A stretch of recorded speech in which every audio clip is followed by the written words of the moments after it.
This is episode 6 of the Cooley account. After Bob wins the Count Dante trial, he takes on 2 more high-profile murder cases, both of which cement his reputation as a defense attorney on the rise. One case is the Sal Koppel murder trial. The other is the defense of a hillbilly gangster living on the north side of Chicago. We also talk about a near brawl with the notorious Tony Spilotro. Their initial hatred of one another blossoms into a friendship. There's also some details from Bob about alleged game fixing of Ivy League basketball games. Games that Bob gets tips on that he never loses. So Bob, you win the Count Dante case. What happens next? When I won the case, people's eyes opened up a little bit. There's this young guy, my friend Bill Murphy, who was a public defender, approached me. And he said, I've got one of my clients who's been charged with murder. His name is Donald Chrisman. He was charged with robbing a jewelry store up on the north side. The old jeweler his name was Sal Koppel. He said, I think he's innocent, and maybe you want to get some practice. So I met with Donald's mother. Donald worked in the sewers. He was a sewer worker. He was an ex-con, but he was a sewer worker. And I met with his mother, and she told me she doesn't have much money, and I told her I'll do it for $500 because I wanted to get to practice.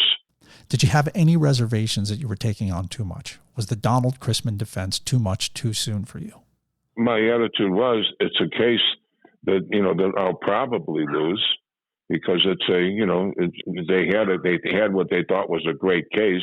I had watched a lot of jury trials and I paid attention to what these other guys were doing wrong. I wanted to practice cross-examining and whatever. And when I took the case, I said I thought I would do my best. That was it. I didn't worry about nothing back. What could happen if you lose? All these lawyers are losing all their cases. I just took the case mainly for practice. And it was a real bizarre situation. Donald Chrisman was about 6'2". He was a hillbilly type. He was about 6'2" with black hair. What do you mean a hillbilly type? Like look like a hayseed, walking tall or something? No, I'm not talking about being disrespectful. I'm saying we had a hillbilly section. These were people that were from Virginia and West Virginia and those places. There was a section up there on the north side of Chicago, and I represented all those people, Paul Baker and a bunch of the others up down the road. But these were mainly from the hills and the hillbilly section, but he looked the type. He was an ex-con, big, mean-looking guy, but he had been working. He had a job, but again, he was 6'2" and had black hair. And the description of the offender was 5'8" to 5'11". And what had happened was he worked in the sewers, and he had just cashed his check about a block or so away from there when the robbery took place. He was arrested out there, but it was a street stop, and he was identified supposedly as the one who did it. The victim's wife testified, and I'm cross-examining her. I said, "You told the police initially he was 5'8" to 5'11", and I said, stand up." And Donald stands up, and I said, "He's 6 foot. He was 6'2" or 6'3", and she said he had light brown hair. He had pitch black hair. Now, what's ironic about this too? Who's the prosecutor, the state prosecutor prosecuting the case?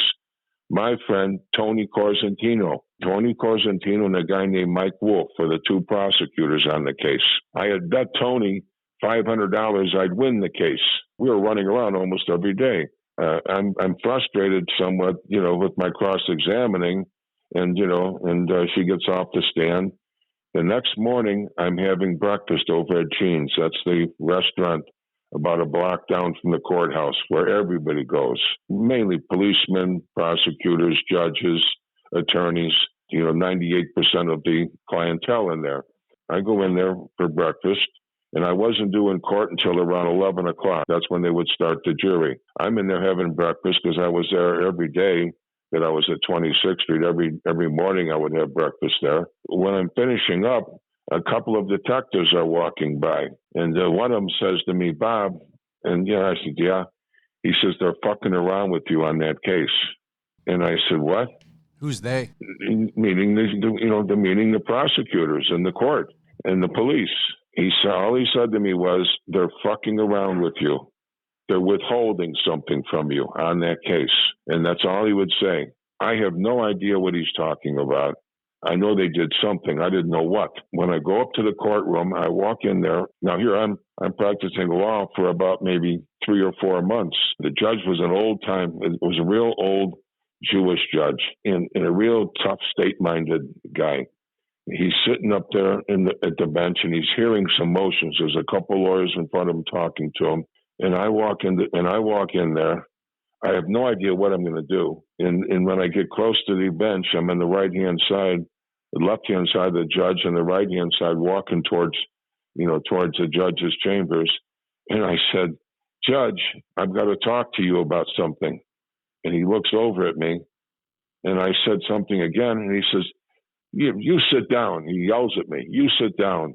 Don't be disrupting this court, or I'll hold you in contempt." I go, and again, I have no idea what I'm going to do. But I've got to try and do something. So I wait maybe about 5 or 10 minutes, still trying to figure out what the hell am I going to do. He walks into the back with me, and I says, "Judge, they're withholding some evidence from me." "Who is?" I said, "The prosecutors." I said, "They're withholding some evidence from me." "What are you talking about?" I said, "Bring them in here, and we'll ask them." He brings in Tony, and he brings in Mike Wolf, who was a tall, kind of a fattish, one of those overweight guys, no muscle, all basically fat. And the two of them are there, and I said, I want the other reports you're withholding from me." They both, "What are you talking about?" I said, "You're withholding a report from me. I was told by a friend of mine that you're withholding the reports." And the judge says to me, "Who is your friend? Who told you that?" I said, I'm not going to give his name up. I said, "But they know what I'm talking about." Both of them indicated, "We don't know what you're talking about." And I said, "All right, then." I said, "I didn't want to, but I'm going to have to bring him in. I'm going to have to bring him in here." And I get up and I start to walk out. What I'm going to probably do is, again, I'm doing all this on the fly. I get about halfway to the door, and Tony says, "Wait a second. I think I know what he's talking about."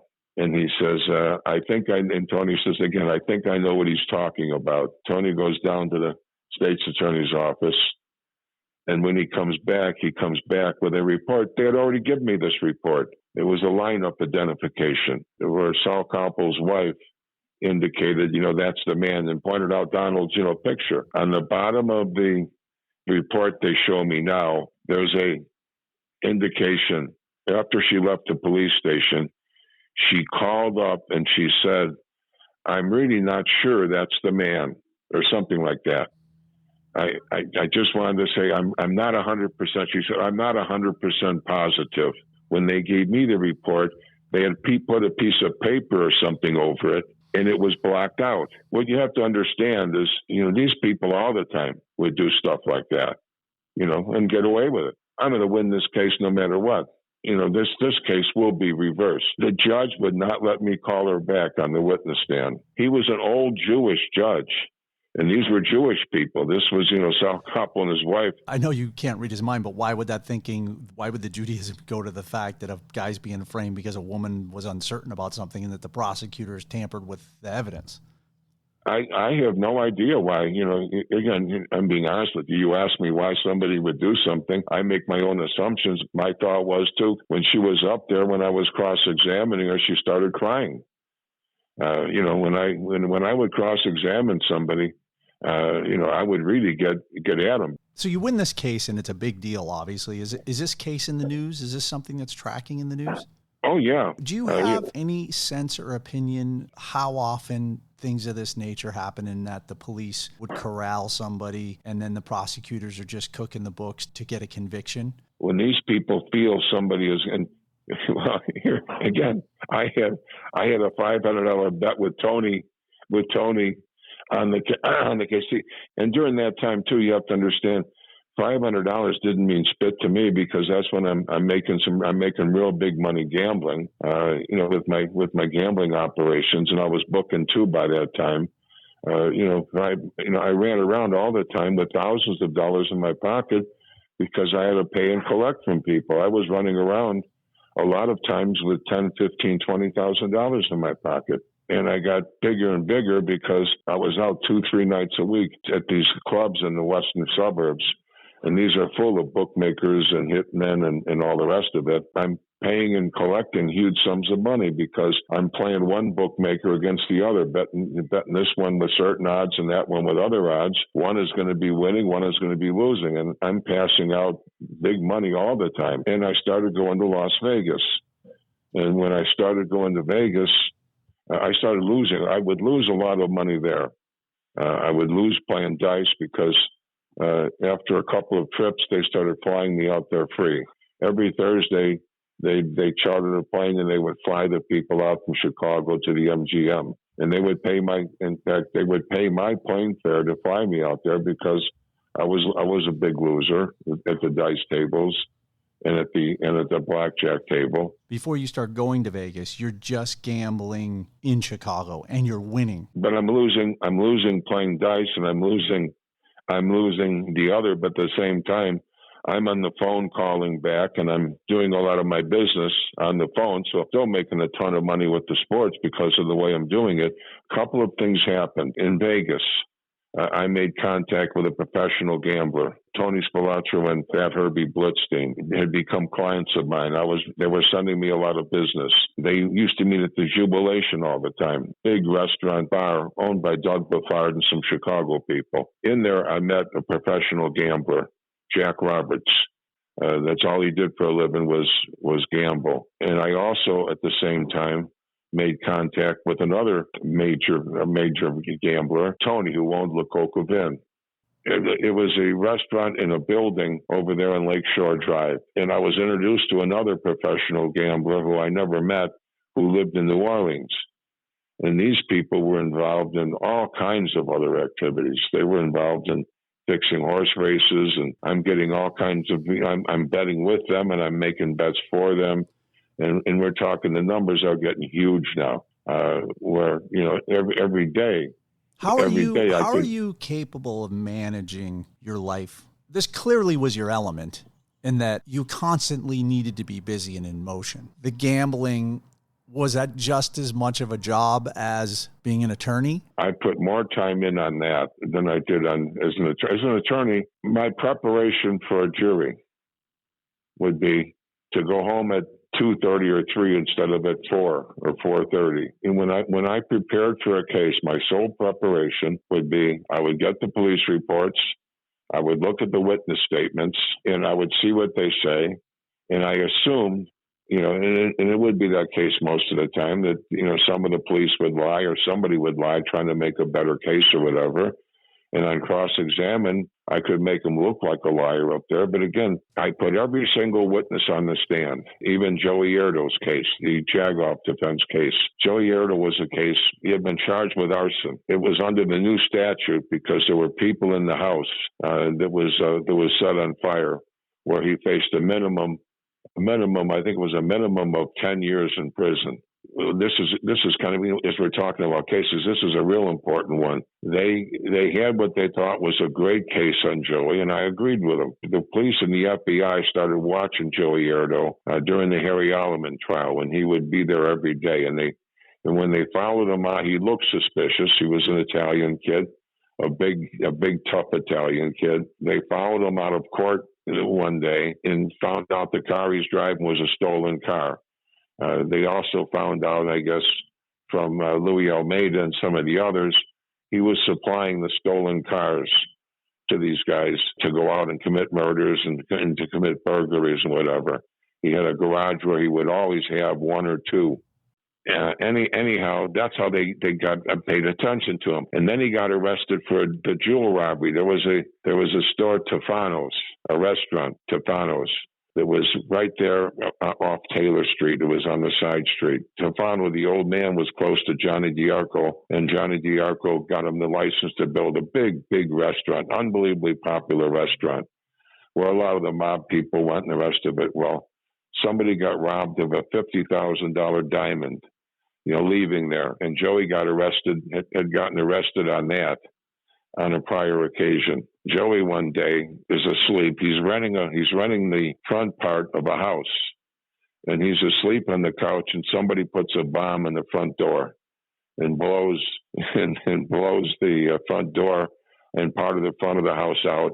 And Joey was sleeping on the couch, apparently with the back end of the couch to the door, and he just wound up with a terrible headache. Well, the owner threw him out of the house, obviously. So a short time after that, Joey's out with the owner's kid. They're out at a nightclub called the 123 Disco up in the north side. And on the way back, they got into a fight. And apparently the owner's kid and another guy beat up and threw Joey out of the car. They threw him out of the car and they beat him up. His car was parked in front of the house. Joey gets in the car and Joey leaves. I guess about 15 minutes later, the house is on fire and the owner's car in the back is on fire. When the police come and do their investigation, there was a gas station about a half a mile away. And they get a hold of a girl who indicates that Joey Airdo came in there, bought a 5-gallon can of gas, and about 5-10 minutes later, she heard fire engines coming, and then Joey came back. She knew him.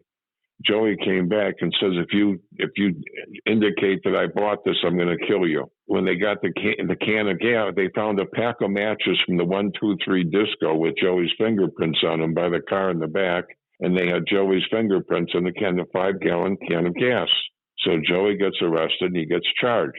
This is a problem. I had built up a reputation as being a fantastic lawyer. Joey comes to me and hires me. So I tell him, well, what I'll do is I'll try to get the case reduced, and you'll probably get a couple of years, and hopefully get you a couple of years. I said that I think I can get it reduced, and so I make contact with it was a special prosecutor in the case.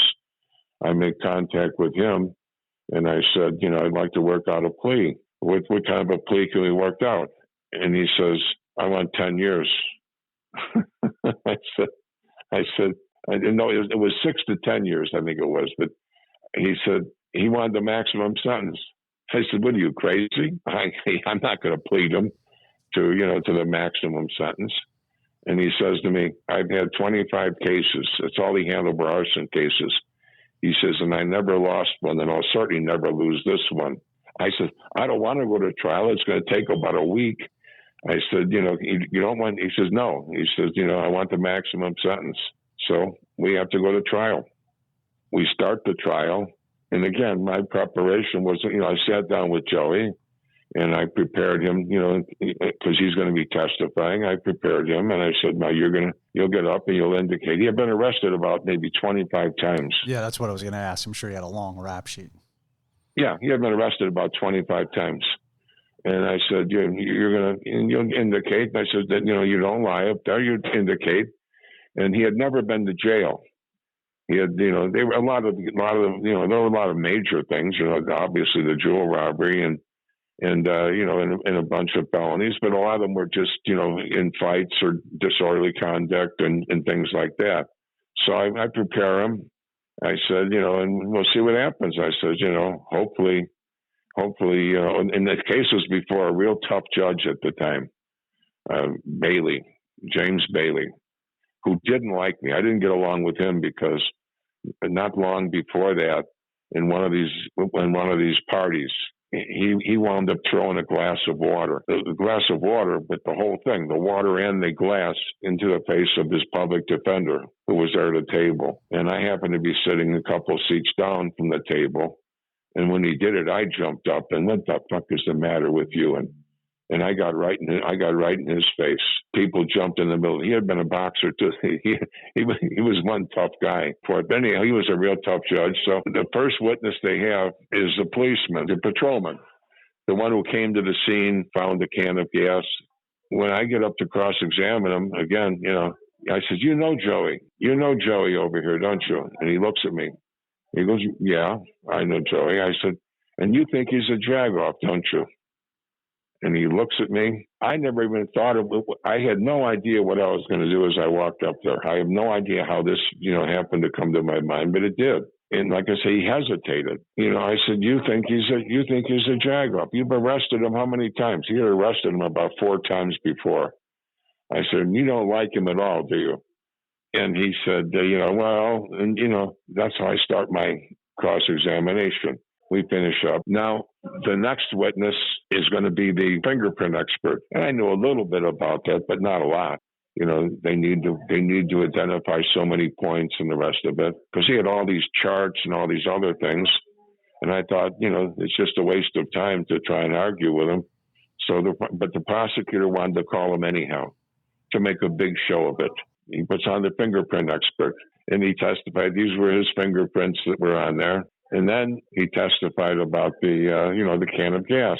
He said these were the only identifiable prints on the can of gas. What he meant to say, I'm sure, was these were the only ones that were identified based on who we were asked to identify or whatever. I'm sure that's what he meant to say. When he finished up, right away, the moment he said that, I just went on with the rest of it. This was the summertime when this happened. What I'm going to do is question the others about, were you wearing gloves or whatever? And then I'm going to argue that, he's obviously lying. He's lying. When the detective testifies, in fact, he had been called to the scene. He mentioned, that the other policeman gave him the can of gas, and they were talking about the control of the can of gas, and he indicated the policeman handed it to him, and he gave it to somebody else, and I did the same thing with the girl in the gas station.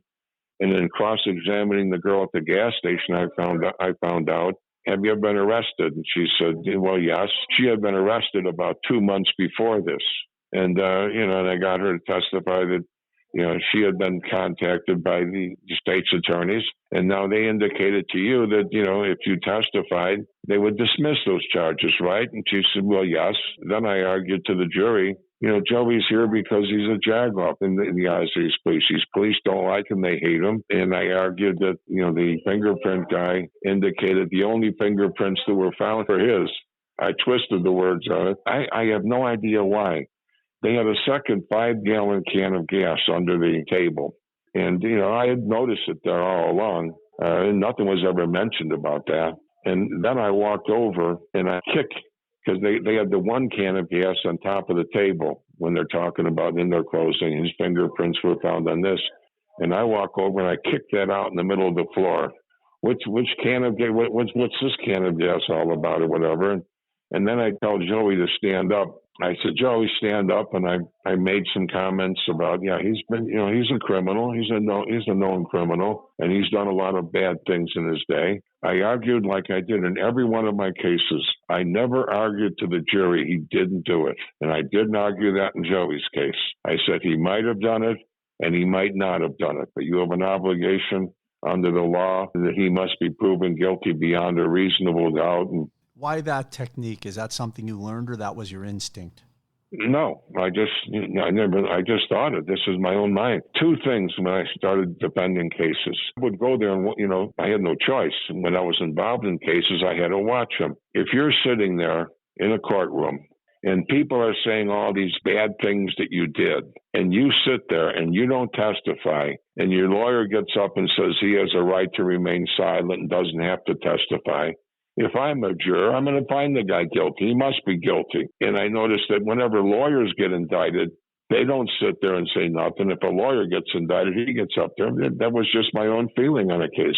Every case I had, I wouldn't argue he didn't do it. I would always argue he might. In fact, with Joey, I said, Joey, stand up. And I remember when I was saying, he might have done it and he might not have done it. Joey didn't know either when I was going to get up and call him a jagoff, But Joey continued to stand, and I'm going on for about 5 minutes. And when I gave my closings, I never read from any paper. When I got up, even if I was on trial for a couple of weeks on a case, my closing notes were like about maybe one sentence here, one sentence there to go into this or that. But I would not read off any kind of a statement. I would just read off by memory and whatever. When the jury was out, Judge Bailey, we were over at the Jean's restaurant where everybody goes while the juries are out. And Bailey was a big drinker too. In fact, Bailey owned Popeye's chicken store in the corner. One of the most popular Popeyes is probably in the country. Anyhow, he tells me, he says, you're going to be in serious trouble, he said. When they find him guilty and it goes up to the court and they see that you're swearing and you're calling your client a jagoff, he said, you're liable to get disbarred. He didn't like me from the start. When the jury came back with a not guilty, he goes back and he yells at the jury. I assumed he'd be found guilty too. I mean, I just did.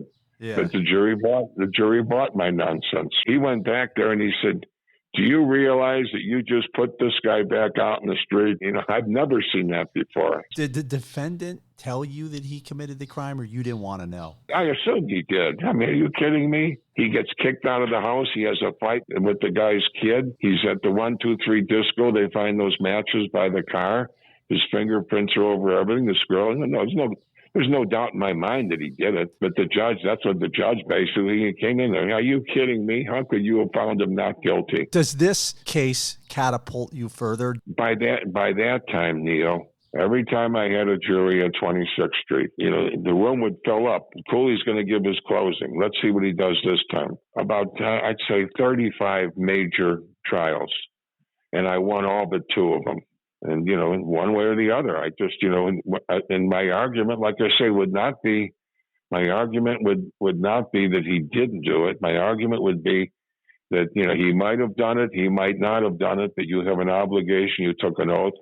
And then here's the reasonable doubt, because what I watched lawyers do over and over again, when they're cross-examining and a person says something, you know, that can be used later to destroy him as a witness, they continue on and give him a chance to rehabilitate himself. And when I talk about winning all my cases, these are the ones where I alone was the attorney.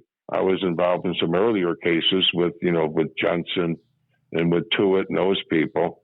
And the first couple of them, you know, when they were the big shots, you know, I had to sit back and watch them mess the case up. These cases that you won, that you're talking about, were all on the up and up. Yeah, that's certain. I mean, Marco and those people thought I was fixing juries. I wasn't fixing juries. Are you out of your mind?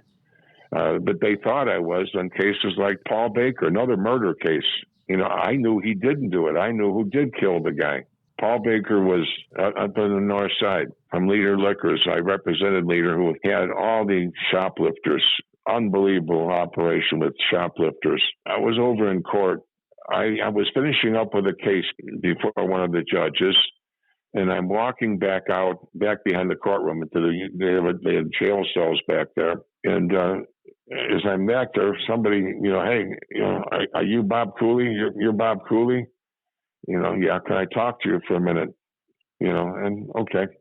And he said, you know, my name's Paul Baker. He said, you know, I'm here charged with murder and I need help. He said, you know, I've got a lawyer who's a jagoff or whatever, and I'd like, you know, he was in the midst of a trial. I'd like to have you represent me. You know, now the judge was a good friend of mine. And I said, what's going on? He said, well, I'm charged with murdering a bartender or the owner of a bar.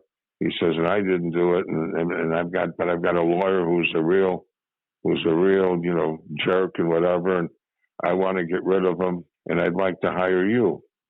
And I said, look, I can't get involved. And he wanted a mistrial because the lawyer he had, you know, wasn't doing a proper job or whatever. I go back and I talk to the judge, and he says, no, he says, you know, this case has already been going on for 2 weeks. What had happened was this guy had originally been arrested and charged with an armed robbery. A bartender had been robbed over on West 26th Street in the Mexican section. A Mexican bar had been robbed. 2 guys robbed it. When they ran out in the back alley, Paul Baker got arrested. He got arrested about 2 blocks away. A little bit of research to give some texture. April 18th, 1981, there was an attempted hit on 2 tavern owners and it was the Family Pub at 2327 West Chicago Avenue. The names are Cornelius Cruz and his girlfriend were murdered at this tavern. Yeah, that's the case.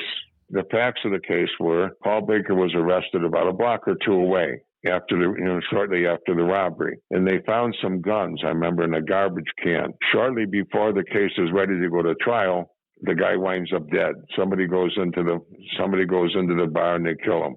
Not long after that, so Paul Baker is released on that. Paul Baker, so the case is dropped against him. Not long after that, the FBI has an undercover meeting with Paul.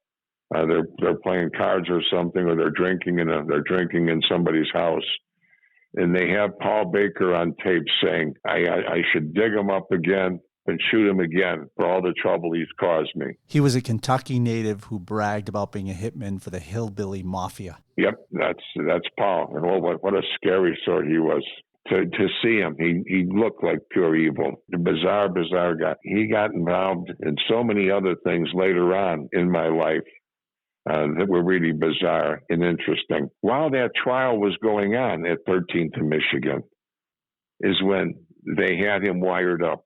And the FBI came now, that it happened while he was on trial for the armed robbery, that the FBI came in and they gave the state's attorneys, it was, he had left court that day and gone home, and he was talking to, I think it was a brother-in-law or somebody who was wearing a wire. But anyhow, he wanted to have that case put on hold, and he wanted to be able to hire me to represent him because he said, "I hear you're a terrific lawyer." It turns out he was basically the boss of a bunch of people I represented. I represented a bunch of these other hillbillies on shoplifting, and I represented the Leader brothers, who were the biggest fences in town. And I was over there at the bar a lot of times collecting money, for my cases and whatever. But these are all people that basically he was terrorizing himself. He was collecting street tax from these people. But anyhow, the judge wouldn't let me do that. He winds up getting convicted on the armed robbery, and he's charged now with the murder. I had given him my card. His girlfriend contacts me, and the girlfriend, wants to hire me. I says, "I don't think you can afford me." I said, "No. If you want me to represent him, I want $100,000 as a fee, and I want at least, $25,000 retainer." And she says, "We'll get the money." I go over to see Paul. He's in the county jail, and he hires me. He had been found guilty already on the armed robbery, and he was awaiting sentencing on that.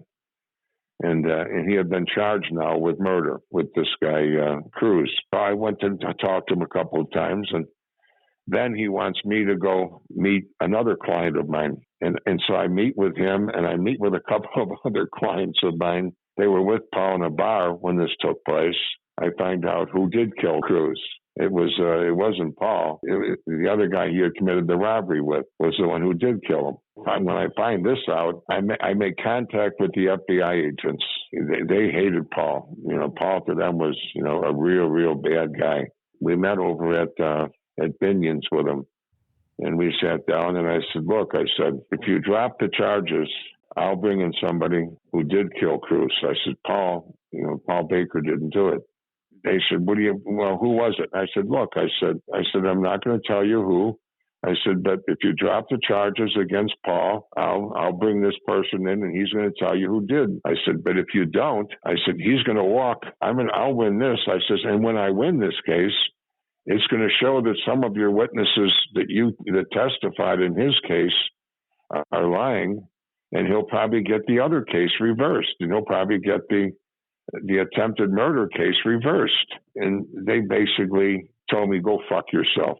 We'll see. We'll see. And they left, and we go to trial in the case, in the Paul Baker case, and I win the case.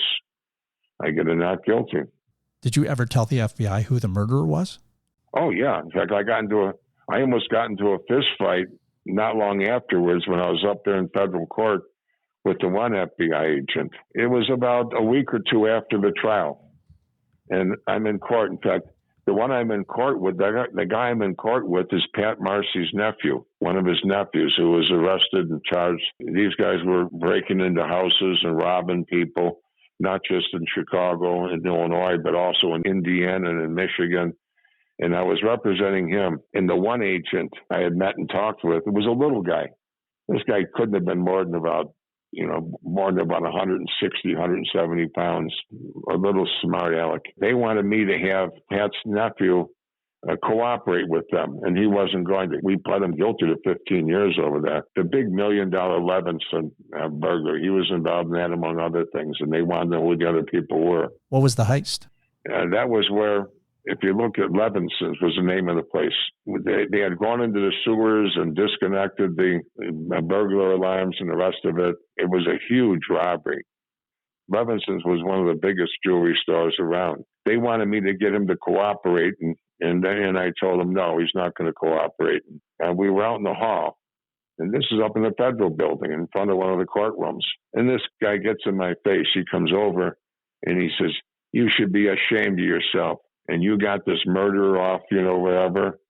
And I said, fuck you. I said, fuck you. And then there's people all around us. There's an FBI agent making a jackass of himself. And he gets right into my face. And I says, you had your chance. I said, you guys had your chance. The other agent, in fact, O'Rourke was the second one. He broke it up. Let's go back to something earlier. You mentioned Anthony Spilotro, gambling activity in the western suburbs, and there was a lot of bookmakers and gambling going on in nightclubs.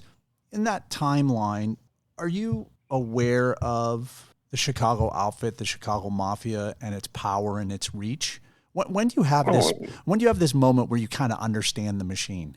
I knew they were powerful. I knew that they had power, period, because they were the mob. This was Al Capone's mob, and because they had mentioned before that Johnny DiArco had been I'd seen that in the newspapers. He had been a gunman with the Capone mob. He was the first ward committeeman and whatever. I knew these people were powerful. When I became partners with Johnny and when I became part of the inner circle, I saw all the power that they had in every direction, not just, with the court system. I found that they controlled the entire city and most of the state.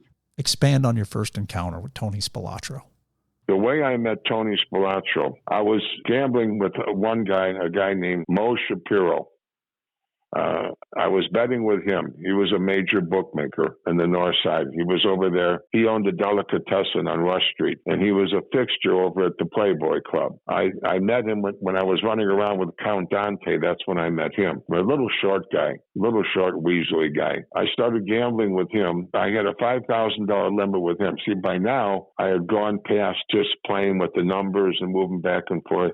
Now I'm doing some major betting myself as well as that. I've got different people with different odds, with a lot of different odds, with different numbers. And, where I've got a lot of times in basketball and football and baseball and basketball and football games, I've got lines with 3 or 4 point differences. And I'm making a lot of major bets myself. And by now I had made contact with a couple of professionals that were calling me every day. And I'm making bets for them as well as for myself on certain games. These guys were doing something with the Ivy League, giving me 1 or 2 games a week that we would bet whatever we could bet on, and we would win every single one of them. When you say they were doing something, they were fixing games? Yeah. I mean, they never told me, and I never asked. They would call me and just say on this particular one on Yale or on whatever. As a rule, every time they were making bets, what they were betting was they were betting the underdog with point, and getting so many points. They were not betting the favorites. They were betting the underdogs all the time. And they were betting teams that normally I would have bet the other side. In other words, you got a real good team that's only given, 7 or 8 points when they should be giving them about 14 or 15, because I know they're that much better team. And with my power ratings on the games, I would normally bet the other way, but I just realized when they tell me get whatever you can, meaning get me if you can 15, 20,000 on the game, I know that this team is 99% of the time. I may have lost 1 or 2, but I don't even remember losing any of those when they would, and this would be on a constant basis. So by now I'm gambling in the big numbers. But anyhow, just 1 second. Did you think that the fix was in with the referees, the players, the coaches? Did you have any inkling on how those games were being fixed? You just didn't care? In my own thinking was, in fact, I had said something to I had said something to Jack Roberts one time. I had, now see, this is pre-television. And who is Jack Roberts? Jack Roberts lived in Michigan. He was a professional gambler. That's all he did for a living was gamble. He would run the circuit. He would travel. He would go and spend a couple weeks in Chicago. Then when the horses were running over in Florida, he would be there for a couple of weeks, and then he would go to New Orleans, and then he would go to California, to L.A. He would mainly travel the circuit with the horses because he was busy fixing races. He was involved fixing a lot of horse races. But he was also involved with all this other gambling, and he was involved with people in Vegas, and he was involved with myself, and he was involved with Tony. Anyhow, he had become a very, very close friend. Well, it was every day. I'm talking to him every day, and I'm moving his money every day. While we're talking, I said to him, wow, that's really kind of interesting. And he said to me, when there's no witnesses, he says, he said, it's so easy. And I said, what do you mean? He said, there's no TV. He said, and then I realized all these games that he's calling me on, none of them are televised. At that time, you only had a couple of games a day. If you watch these games, I guarantee you, a whole number of them were doing this on a constant basis. Maybe not every game, but on a game here or there. The control they have in basketball in particular, any single call can be a 4 or 5 point difference. They have absolute control over these games, no question about it.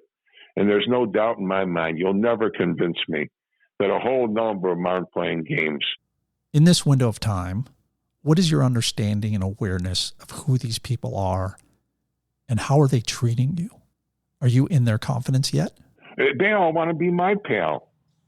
You got to understand the mentality of these people. They know me as one tough ex-cop.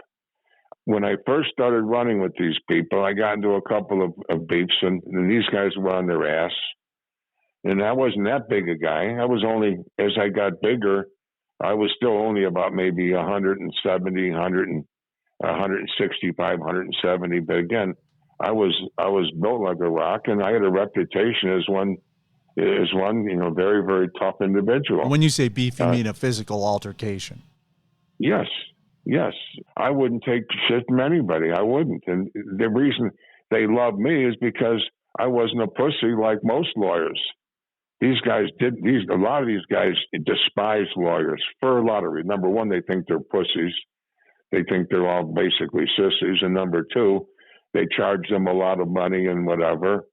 And they basically detest them. They love me as a lawyer. You're not like the rest of them, they would tell me, but these guys, and I'm running around now, passing money out back and forth. They all want me as a client. The way I met Tony was, I'm betting with this weasel, Mo Shapiro, and I'm betting $5,000. Why don't you like Mo Shapiro? Why do you call him a weasel? Just because of his physically just a little guy? No. I'm going to tell you what he did. I'm going to tell you what he tried to do to me and what he could have done to anybody else just about except me. I would bet with him $5,000 a game, and it was basketball season, and I could bet $1,000 parlays on this particular day. And when I bet Mo Shapiro, he was over at the Playboy Club. That's where he would be, and one of the rooms there was where he would take his bets. And I would call and make my bets over there. In particular, he'd be there on Saturday, and I'd call over there and make my bets. So I bet 3 games with him. And when I called the night, the night of the games, and I get the scores, and it showed I had 2 winners and a loser. I would have won about $6,500.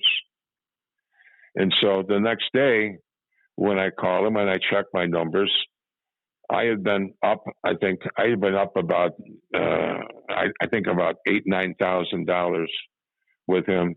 Now I'm up like about 11,000. So I call the next day and I call Mo, and I want to check my figure. And he would always, this piece of dirt, he'd always ask me for what my figure was, always, and I tell him, and he says, on the button. He says to me, on the button. Okay. When I call the next one, he happened to be the first one I called that day. When I call the next guy I'm dealing with, and I owed him $3,000 or $4,000, something like that.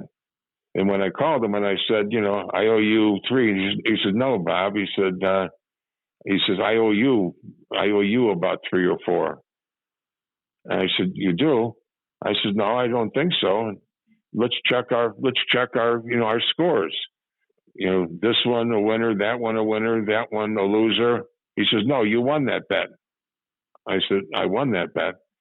He said, yeah, I think I was like giving 2.5 or 3, and I thought they only won by one, where they had actually won by a half a point. As soon as he told me that, I tried to call Mo over at the Playboy, and he didn't pick up the phone. No, this is like 11 o'clock or so, and the games don't even start until about noon, and he doesn't answer the phone. So now I called a couple other people, and it wasn't like it was busy. He just didn't answer it. And I called a few more, and I called again. He doesn't answer it. And normally he would answer anyhow to take my bets. I hadn't given him any bets yet. I had just gotten his line, for the day. When I finish up, I go over to the Playboy Club, and he's not there. I look for him, all around. And they asked, have you seen Mo? No, he left a long time ago. I try to call him the next day. He doesn't answer the phone over there. When I call him the day after that, and he answers the phone, I says, yeah. He goes, okay. I says, Mo, we had the wrong figure on Saturday. I said, you owe me X amount. What are you talking about? I said, yeah. He said, oh, I don't have those records. I threw them all away. He says, I threw all those records away. What the fuck you mean you threw them away? I said, I tried to call you right afterwards. You wouldn't answer the phone. He said, I had to go someplace on an emergency. I'm furious, but, what can I do? I see him it was about maybe 3 or 4 days later in fact, it was right by the front of my house. And, you piece of shit and whatever. And whatever. I said, you better come up with that money. I'm not going to do anything and whatever. And off he goes. I go down the next day. I'm at Counters Row the next day. I get grabbed by Tony Spilotro. He gets a hold of me over there. I'm walking through, and he was sitting at one of the things and motions me back. I knew who he was. I knew he was. I had seen him at some of those clubs and the rest of it, but I'd never talked to him. He was with his own Cicero crew and whatever, and he starts yelling at me. And I says, fuck you. I says, fuck you. I said that, I should have busted his fucking head. I said, and I told him what happened. I said that cocksucker, and I told him exactly what happened. I became one of his best friends after that. He loved the fact that, that I stood up to him when he came and like threatened me. The fact that I wasn't afraid of him or whatever. He started sending me business and doing a lot of things with me afterwards. But again, a lot of these people, they became my friend. It wasn't a matter of me chasing them. So that concludes Conversation 6. And for those who've been waiting to lift the curtain behind the First Ward and the Chicago Machine, Episode 7 does just that. Pat Marcy, Johnny D'Arco Sr., Johnny D'Arco Jr., all of it in Conversation 7.